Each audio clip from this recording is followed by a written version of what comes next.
Gamitin nyo rin ang taas ng mga pinag-aralan nyo. Hindi yung taas ng ihi ninyo. Simple lang naman ang logic. Kapag may nangyaring hindi maganda kay Tatay Digong sa ICC, sa tingin nyo ba hindi magdudulot ito ng kaguluhan sa Pilipinas? Ha?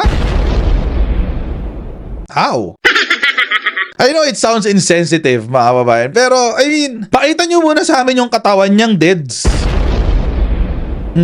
Ang dali kasing sabihin eh. Halimbawa, andito siya. Andito ang aking ama sa garapon na ito. Mga DDS, Lord!